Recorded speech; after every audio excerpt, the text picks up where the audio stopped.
Hello and welcome to this week's episode of Nacho Problems, where we turn ordinary recipes into extraordinary nachos. I'm Nacho Queen, but you can call me M. Have you ever avoided something because you were absolutely sure you hated it? Like if anyone mentioned it, you'd be like, ugh, no thanks. But then you realized you've never actually tried it, and you're just basing your opinion on similar things that you know you don't like? That was me. And boy, was I wrong. Because you see, this week, we're making Pavlova Nachos. Pavlova is a meringue-based cake that is thought to have originated in either Australia or New Zealand and named for the Russian ballerina Anna Pavlova. It's usually topped with whipped cream and assorted fruits, but there are a few variations. The reason I've avoided making them so long is because I don't like meringue. But hey, I thought, let's give it a try. Step 1, the chips.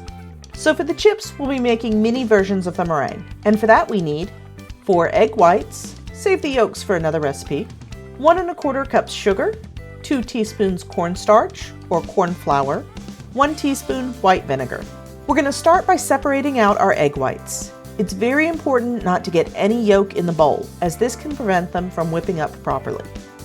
There are quite a few gadgets and hacks out there to help you separate eggs, but I've always just cracked the egg against the corner of the bowl, then pass the yolk back and forth between the two halves, allowing the white to slip into the bowl below.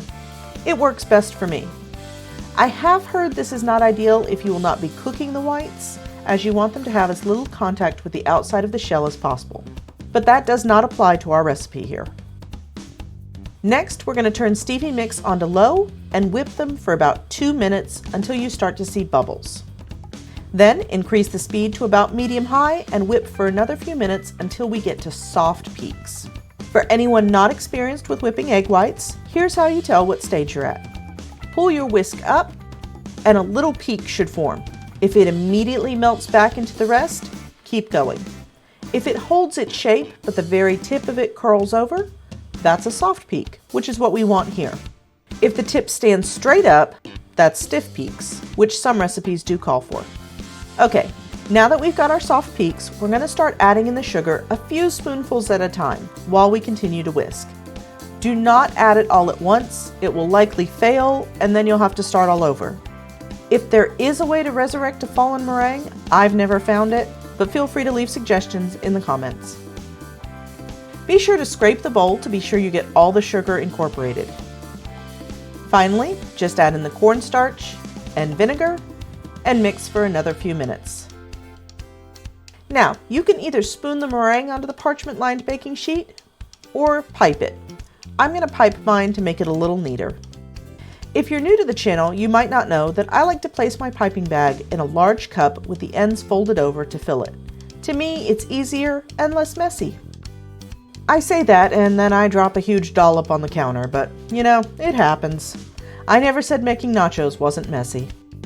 Okay, so I'm going to pipe these into chip-sized circles.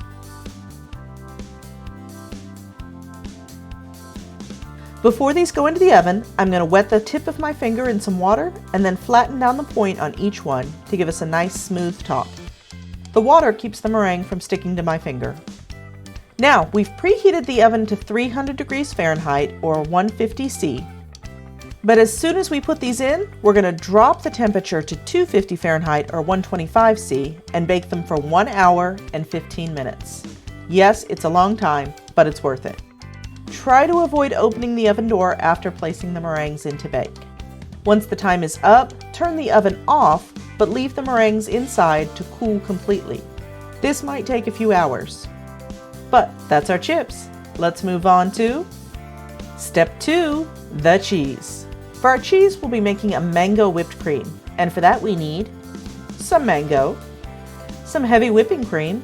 I used about 1.5 cups, and about 2 tablespoons of icing sugar. Now, you might be asking why mango, or at least why so little mango? Well, because I bought a container of mixed berries at the store and it randomly came with these 2 slices of mango, and I thought, why not?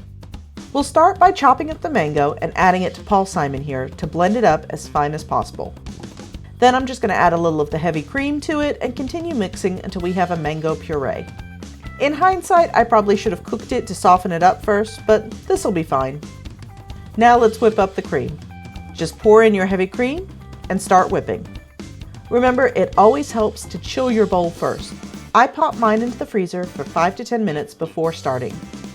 As with the egg whites, you don't want to add the sugar straight away.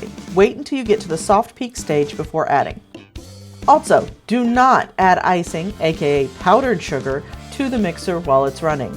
It will go everywhere, and you'll be cleaning it off of every surface within a 6-foot radius, including yourself. We're just going to mix the sugar for another few seconds before adding in the puree and beating till stiff peaks. And that's our cheese. Next up is step 3, the toppings. So pavlova is often topped with fruit, and I found a nice box of assorted berries at the store. So we've got some strawberries, blueberries, blackberries, and raspberries. I also thought some mint would be nice for color and flavor. I'm going to chop the strawberries up, but you can skip ahead too. Step 4, let's eat. So we'll start with a plate of chips. Then add some of the berries.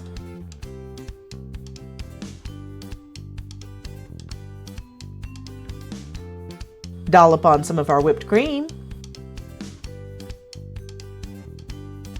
And finish with some mint. Let's see who's up for first bite this week. Back by popular demand, it's Chicky Nugs. You know, there are times I wish we showed faces on this channel because I kid you not, he shoved that whole thing in his mouth in one bite. And remember when I said I don't like meringue? I loved these. I think a full-sized pavlova is supposed to be chewy in the center, but these were crispy all the way through, and for me, that was perfect. I will definitely be making these again. Well, that's all for this week. I hope you enjoyed it. If so, give it a like and please consider subscribing if you want to see more nacho videos. If you have an idea for a future video, you can leave a comment below or tag me on the site previously known as Twitter. I'm at NachoProblemsYT. I've also linked my Blue Sky below, but you won't find me on Facebook, Instagram, or Threads. If you're looking to steal my apron, well, that's nacho merch, but you can get your own at a link in the description. Now, tomorrow is December 1st, which means the official start of Whamageddon. Or I think the Brits play a similar game with a Pogues song. I really want to beat last year's score of just 10 days. But hey, if you avoid Christmas music entirely, that's not your problem. Thanks for watching, and I'll see you soon.